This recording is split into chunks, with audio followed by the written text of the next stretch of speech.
I'm Natasha Hussain, and this is Newsfeed, your dose of what people are talking about online. If you're online at all, you may be guilty of this, mindlessly clicking accept when a pop-up comes up without really knowing what you're agreeing to. Because who has the time to read and digest those lengthy terms and conditions, huh? Well, that's actually an example of a dark pattern, a carefully crafted tactic used by websites and apps to trick users into giving more permissions and personal data than intended. Laura reports on how such unethical tactics can come at an unexpected cost for consumers. There are data leaks, and there are data leaks. But then there was this. In January, a massive database with 26 billion leaked records of millions, possibly billions of people was uncovered. This breach is believed to be the largest in history and has been called the mother of all breaches. If you've ever used Venmo, Snapchat, MyFitnessPal, X, Facebook, Adobe, Wattpad, and many others, but also including Chinese social medias like Tencent and Weibo, your information has likely been taken and can be used for whatever the hacker wants. This breach is so big, it's believed it will cause what they describe as a tsunami of dangerous crimes, like your identity being stolen, financial fraud, medical fraud, blackmail, and the list goes on. This is just one example of a growing trend in data leaks.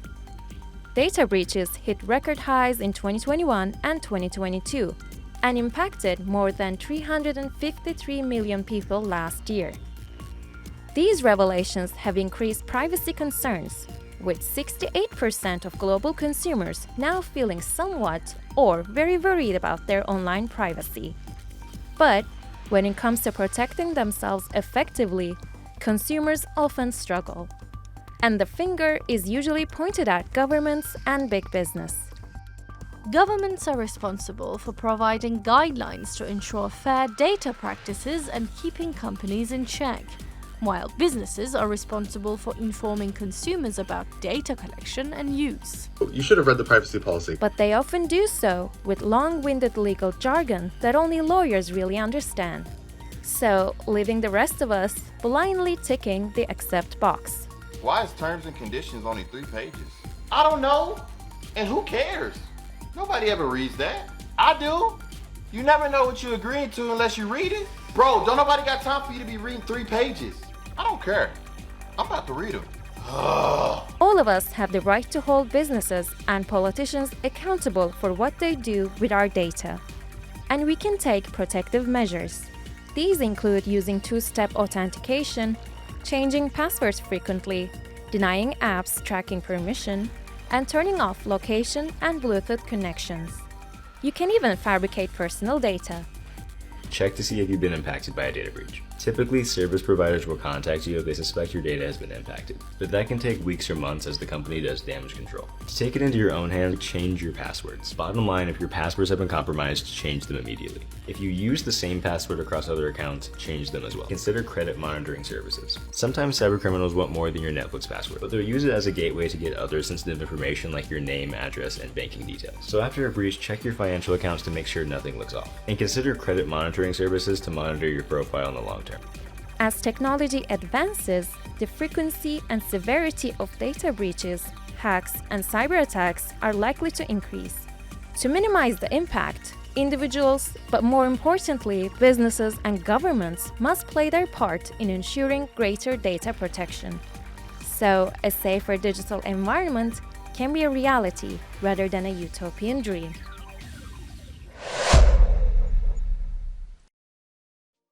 Bitcoin hit new highs this month, soaring past $70,000 for the first time ever. That rally prompted other cryptocurrencies to surge too, including meme coins. Those are coins inspired by internet memes and pop culture. Think Dogecoin. But what's going to the moon these days are meme coins on the Solana blockchain. Meme coins have proliferated on Solana as it's relatively easy to mint new tokens on it, so Solana has become the favored blockchain for meme coin creators looking to make a quick buck. But for a meme coin to take off, it has to go viral, like the cute token dog with a hat, which is Solana's top meme coin right now. It has a market cap of $2.7 billion. That's insane, right? Even though it's nothing more than a meme coin. But now, unscrupulous meme coin creators are trying to replicate that sort of success by creating tokens on Solana named after racist slurs like the N-word or white supremacist rhetoric. The worst part is that traders keen to make easy money have started snapping up the racist coins, pushing them up trending crypto charts on major exchanges. So much so that Solana Labs co-founder Anatoly Yakovenko has taken to X to denounce the creators of the racist and anti-Semitic coins. Crypto traders online have also weighed in saying the behavior needs to stop. Like this post on X saying, "You don't want Solana to be known as the racist chain." What in the heck is going on with these? Like, wasn't it enough when we had like Dogecoin and Shiba Inu and Floki and like Bonk and these meme coins? Like, what is this? I mean, take a look at the names of some of these. Like, this is craziness. Like, if you literally invest in these coins, like you put your money in these coins hoping to make money, like, you deserve to lose it. I'm sorry to say. Imagine making hundreds of thousands or even millions of dollars off of crypto and then having to explain how you made the money to your parents when this is your portfolio. Look at this. It's actually insane how getting. What's going to happen when one of these actually blows up huge? Like, is Binance even going to list this? Crypto's another world, bro. In 2014, the gaming industry was rocked by a massive online harassment campaign dubbed Gamergate. It exposed a prevalence in far-right ideology and misogyny in gaming. It also saw women who spoke out targeted by online lynch mobs. 10 years on, and we're seeing Gamergate 2.0. A fringe group of gamers believe they know why video games are bad these days. They claim their favorite hobby has gone woke, and they found the culprit. This company has been ruining your favorite video games, and it's called Sweet Baby Inc. Baby Inc. has the gaming industry in its clutches, with their fingers in almost every major company from PlayStation to Xbox to Valve. This is a narrative consulting company whose goal is to inject progressive politics into gaming. Sweet Baby Inc. has gone too far. And now they are getting the revenge of the fans. That's right, the fans, who are now organizing against them to make groups that help us to know when they have infiltrated a games development studio and are going to fill it with a load of woke diversity politics. Okay, that discourse was a bit much and certainly exaggerated. So let's backtrack a bit. Sweet Baby Inc., a small consultancy company, found itself at the center of conspiracy theories in the past few months, when some users on sites like 4chan noticed its involvement in big games like Alan Wake 2, which included characters like Saga Anderson, a black woman. This then led to users speculating that Sweet Baby was forcing diversity onto studios by taking over the narrative design process and changing the racial backgrounds of characters, a theory that the game director of Alan Wake 2 shut down on X. Still, that false rumor continued and gave way to a Steam group dedicated to detecting the narrative company's involvement in different games. Sweet Baby's games were curated onto a not recommended list, with the sole reason being the company's involvement. The targets include Assassin's Creed, Valhalla, Suicide Squad, Sable, and many more. While the online mob is certain Sweet Baby is responsible for pushing the DAY agenda, that is short for diversity, equity, and inclusion, the company's CEO argues that social media doesn't get its mission at all. One of the things that we do offer is cultural consultations or authenticity consultations.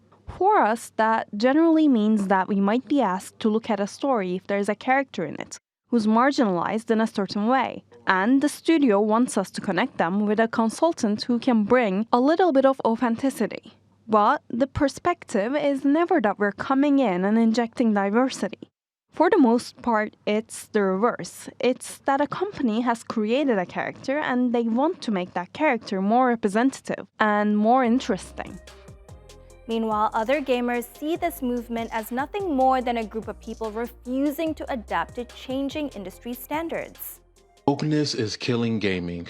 Here we go. I have avoided the conversation around Sweet Baby Inc. for so long, but now it's getting out of hand. Basically, when a game is being made, some people will hire them to help them out with writing a dialogue or character design of certain types of characters. Spoiler alert, it usually involves stories and characters that isn't the default. Now, anti-woke people caught wind of this and they flock to it like flies on a They'll tell you that they're the reason why Kill the Justice League and Arkham Knight are bad games. They'll say they're the reason why Spider-Man is dating a deaf woman. It all sounds ridiculous because from the bottom of my heart, it is. Second scenario, a show comes out. They say, yo, we got this character who's a young black gamer in Los Angeles. Would he say something like this? I say, we kind of over-pronunciate our R's a little bit more, so it wouldn't be brother, it'd be brother. Now, those movies, those shows, they come out. Some of them might still be trash. Some of them might be hits, but I did my job. The rest is up to them. That's essentially what Sweet Baby Inc. does. That is in no way, shape, form, or fashion an issue with gaming. And it has in fact helped us get more interesting,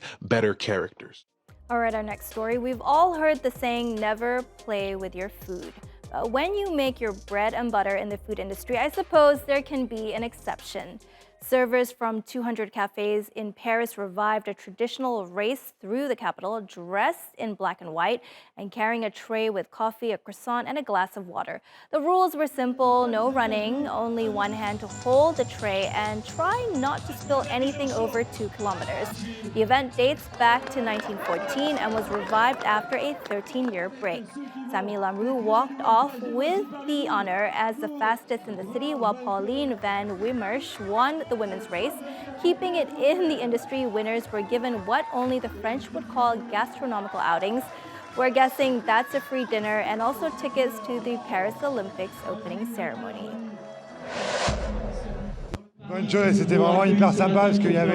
It was really great because there were so many people on the route. I'd never done a race with a tray, with a coffee cup, a full glass of water and a croissant. It's very festive. It was also great to highlight the DNA and culture of Paris. It's a race that hasn't been done for years. We're very, very happy to see it back in the heart of Paris. Hindus across the world celebrated Holi on Sunday with mass gatherings bursting with color and celebrating the start of spring. Holi also symbolizes the love between Hindu deity Krishna and his consort Radha. It's celebrated with prayer, dancing, and singing. Revelers mostly dress in white and then smear each other with vibrantly colored powders. These pictures are from the Indian capital, New Delhi. Meanwhile, the streets of Kathmandu in Nepal pulsated to the beat of drums as thousands enjoyed the celebrations. The Hindu minority in Pakistan were also out in full force, and Karachi exploded with color, song, and merriment. Holi is synonymous with South Asia, but is now observed by the Indians who have settled in other parts of the world too.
Happy Holi to everyone who's celebrating around the world.